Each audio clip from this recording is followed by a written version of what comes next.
Hello, and welcome to James Alyssa's Express Lane, where we get you out as fast as possible. Can't call me a clown, but the Bungles belong at 32. The Jets are pushing for the 32 spot, but no, it's the Bungles. I'm sorry, but it's the Bungles. The Bungles will be 32. Unless they go, 13 and 3, it's the Bungles. God. People, well, they got Joe Burrow. They got. Although, maybe because I live around a bunch of Ohio State fans. Joe Burrow went to Ohio State before he went to LSU. Just saying. So it could be a lot of people. Well, it can't be the Bungles. Joe Burrow, OSU, OHIO. What did he win with them? Well, I mean, he went to the LSU before he actually won anything, but that's besides the point. Like, that's what I thought. Get over it. Anyways, on to the power rankings. Starting at 12, 49ers are done. Sorry, all those injuries take them back to at least 20th place, at least, if not farther. When you lose your entire team to injuries, your season's over. There's a reason why your backups are backups and not starters. Just saying. So at 12, we'll go with the Bears. 2-0? How? But they are, so they make it to the top 12 for now. Looking at you, Trubisky. I don't know why they got Nick Foles, paid him a ton of money, and then have Trubisky out there. They're 2-0 now. Yeah, barely. I saw the pun there. Anyways, moving on at 11. How about the Raiders? Are they legit? Well, if you actually watched the game on Monday night, the refs seem to be playing for them. Yes, the Raiders are 2-0, but again, the refs are out there going, and flag on the Saints. Did too good against the Raiders. Flag on the Saints. You stopped Josh Jacobs from getting a first down. Flag on the Saints. You stopped the guy from catching the ball. Obviously, one of the biggest reasons why they got rid of the pass interference reversals is because, obviously, it's kind of hard to read the game when the coach can go, challenge, that was pass interference, or not pass interference. Go to replay, go, oh yeah, the refs were clearly wrong. Come out, screw you, we're the refs, we're rigging this game. I might be a little salty, but God, I mean, some games the refs are kind of subtle about screwing teams over. Other games like this one, they're just out there. Nope, nope. Sorry, Saints, here's another flag. Oh, Saints, you thought you had a first down? Flag. No, you don't. Oh, you scored? You handed the ball if you ran it in? Nope. Flag, screw you. Just saying. Next, the first one team will have to go with the Saints. They lost, but again, the refs, it was pretty bad. If you actually watched the full game, oh wow, was that pretty bad. But another issue is Michael Thomas is hurt. Ouch. So, could there be a trade for Odell Beckham Jr.? No, really? Odell Beckham Jr. soon? Or maybe even AJ Green? OBJ is already set to be on the trade block. You give up a third-round draft pick, maybe a second if the Browns demand it, but... Alright, fine. Here's a second-round draft pick. We now got Odell Beckham Jr. And then when Michael Thomas comes back... have fun! Alright, we're double covering Odell Beckham Jr. and we're double covering Michael Thomas. Fine. Alvin Kamara's wide open. No one near him for another 20 yards. Whew, touchdown. Just saying. But I have to wait and see if they do that trade. I think that would be a great trade for them. Anyways, next, number 9, Patriots. They lost, but to the Seahawks in a close game. Russell Wilson has looked like MVP, so Cam on a new team with no preseason, not a time to gel with your team. I can forgive the loss this time. Keep it up, Bill Belichick, and I'm going to have to drop you. Number 8, Steelers. Beat the Broncos with all the injuries. I would have moved them higher, but they saw the Ravens twice to face, and the first team they beat was the Giants. The second team they beat was the Broncos team with no starters due to injuries. I mean, when you're beating Jeff Driscoll? Yeah, Jeff Driscoll. And Giants team where your where your 30-plus-year-old quarterback has more rushing yards than their starting running back, you know what? Those 2 wins may not be as spectacular as they seem. Speaking of, number 7, the Rams. They keep this up. Holy shit, that might actually be a really good team. Might be a threat. Except the Seahawks are still there, and really the Cards. Holy hell. Either way, unless the Seahawks or the Cards get bit by the injury bug, Rams will be at best a wildcard team. Do I expect them to make it to the playoffs? Yeah. I mean, NFC East will be a single team because someone has to go from the NFC East. There'll be calling it now, the NFC East will send a 7-9 or maybe possibly an 8-8, more likely a 7-9 team to the playoffs. So then a 10-6 team, like say maybe the Rams, will end up missing the playoffs. Just saying.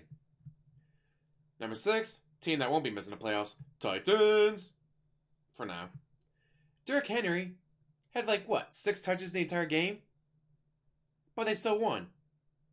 Thankfully, I had their tight end because, ooh, boy, he got me 22 points. 22 points from the tight end, 8 from Derrick Henry. How? It's Derrick freaking Henry. But this is actually really good. Because think about it. Other teams, oh no, they bottled up a running back. We have nothing else. The Titans, oh no, they're keeping Derrick Henry from getting 250 yards and 3 touchdowns. Alright, fine, I'll just throw for 250 yards and 3 touchdowns to the tight end. I know it wasn't that many yards, but still. 22 points from the tight end. From the Titans. Well, Derrick Henry got 8 points in fantasy. Holy hell. This robust, well-rounded team is going to win the AFC South. Just saying. Yeah. I was debating putting the Colts on this ranking this week, but it's you lost to the...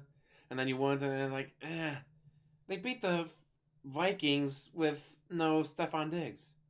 As you can see behind me, 113 passing yards. Stephon Diggs, 153 receiving yards. Just saying. But Stephon Diggs didn't get along with his quarterback. Who cares? 113 passing yards total. 153 receiving yards. I think I would have told Kirk Cousins, hey, cut it out, get along with him. Instead, they traded for him. And now they're 0-2. Anyways, enough about the losers. Let's get back to the winners. Number 5, the Cardinals, winning again.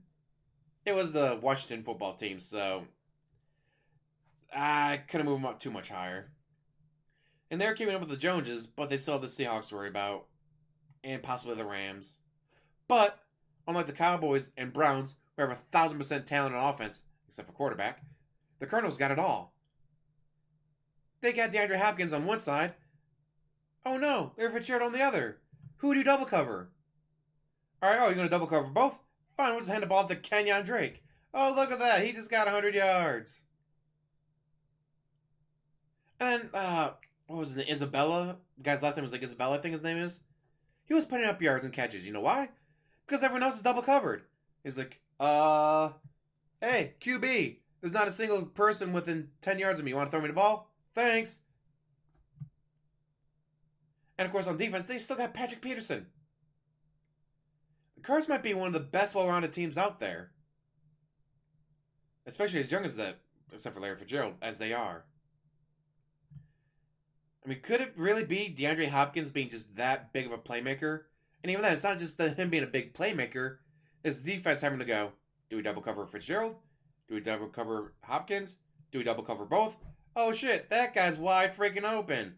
Isabella just got 182 yards and 3 touchdowns because we were double covering the other 2 guys. Hell, man, if I'm the Cards, I might be hey, we'll trade you a 2nd-round draft pick for Odell Beckham Jr. No, who do you double cover? Just do 3 wide receivers every play. Maybe get a tight end or a fullback who's really good at blocking to protect your quarterback. Give him more time to get down the field for the wide receivers. I don't say I'm training for that. I'm just saying that if they did, that would be insane. Number 4, the Packers. Yeah, they beat the Lions, but they did beat them by double points. It was 21-42. They crushed them. Adam Jones put it down on the ground. Good thing they spent a super early draft pick on another running back. Anyways, can they keep this up? Right now, they're firing all cylinders. Will that continue? Like, oh no, Aaron Rodgers had a bad game. Now, for a week, all he's got to hear is, are they going to put 11? Are they going to put 11? OMG. Aaron Rodgers, threw 2 picks and only had 2 touchdowns. And they almost lost. Oh no, is he going to get benched? If I'm Aaron Rodgers, I'm going to be like, you know what? Screw you guys. I'm going home. Next, number 3. 3 and 2 could be interchangeable, but I have to say the Ravens. They did just enough. They got lucky that Will Fuller was hurt the entire game, so never had to cover him, allowing the defense to focus on others. There was nothing really special, amazing either. Like, it's Lamar Jackson and Hollywood Brown, and they didn't really light up the field. Jimmy G didn't play a full game, and he scored more points in fantasy than Lamar Jackson did. It was by 1 point, but still. He didn't even play a full game. Jimmy G got 16, Lamar Jackson got 15. One difference is, Jimmy G didn't play the entire game. Like, how? The Ravens, is it just a sign of that maybe they were playing down? But then again, the Texans aren't a bad team. So it's not like they're playing down to, say, the Bungles level. Could be a worry if I'm the Ravens Association going, all right, what do we need to do? Number 2, another team to worry about, the Chiefs. They almost fell to 3, but the Ravens were meh too. Also, the Chargers, for some reason, always play the Chiefs hard. Kind of like the Dolphins. When the Dolphins are home, it's like, oh, the Patriots, Tom Brady. Oh, he's beaten every single team multiple times. Go to play the Dolphins at Dolphin Stadium, and they lost again.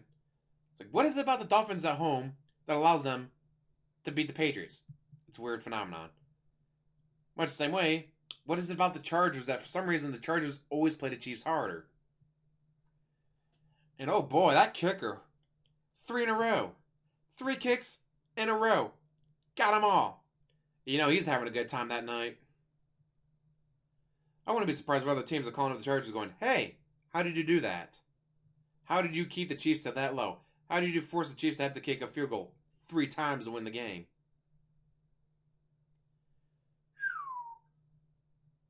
Anyways, number 1, Seahawks. They beat they beat the Patriots. The 49ers are done for the season. The Rams, they exist. They're a good team. Maybe the Cardinals can threaten them in the West, but other than that, what NFC team can beat them? The Packers? Maybe. But the Seahawks have a better run defense than the Lions, so Adam Jones is not putting up those kind of yards and touchdowns. NFC West could get interesting if the Cardinals keep playing like they have been. Even then, though, MVP, Russell Wilson, should still be able to beat him. Short of injury bug. Obviously, any team's destiny can change because of injury bug. Look at the 49ers. We're going to go all the way. Again, we're going to crush everyone. And now we have no starters. Alright, I guess throw practice squad out there.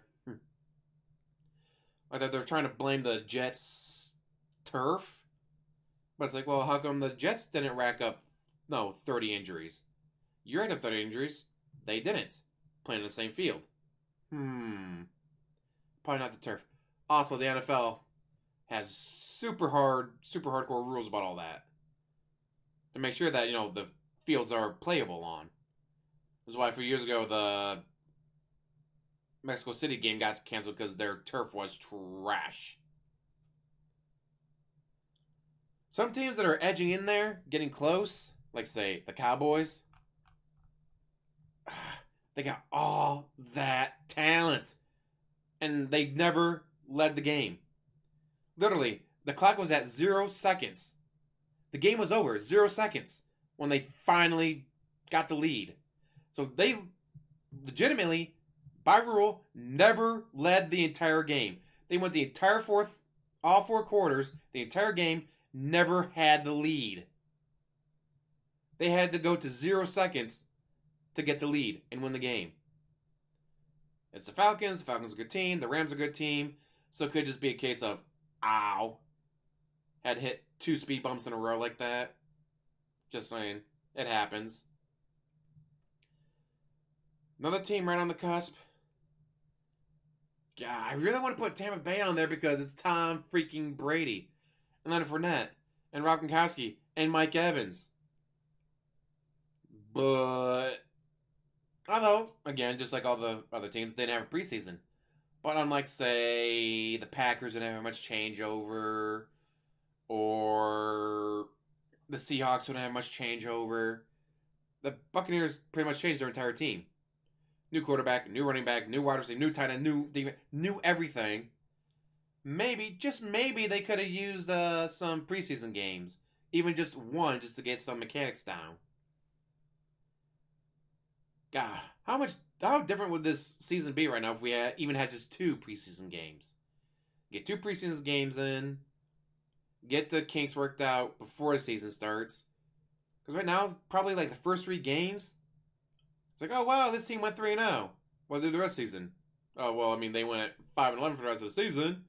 Because it could just be, all right, well, by game 3, maybe 4, the rest of the league got their kinks worked out. Watch Tampa Bay go 1-2 in the first 3 games, and then go 14-2 the rest of the season. Just saying, it could happen. Look at the Panthers. They got a quarterback who went undefeated last year in Teddy Bridgewater. It was only 4-0, but because he only played 4 games, but 4-0.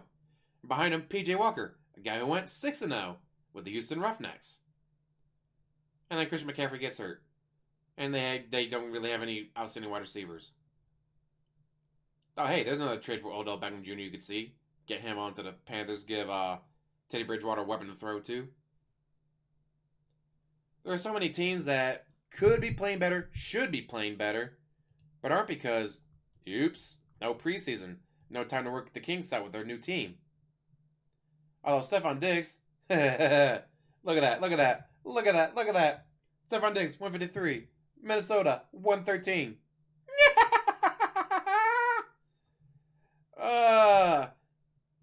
I mean, yeah, it sucks as a Vikings fan to watch my team suck this hard, but you deserved it.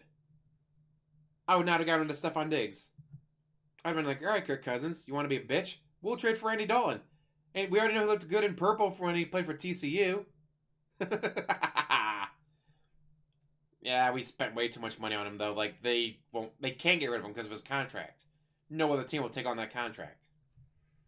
Kind of put an anchor around our necks with that one, didn't we? Anyways, what do you guys think? So some teams move up, move down.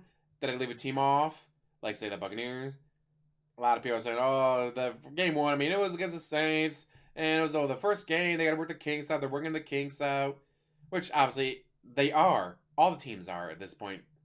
Except for, like, the Seahawks or... God, what did I say earlier? Whoever I said earlier, like, the teams that didn't have much changeover.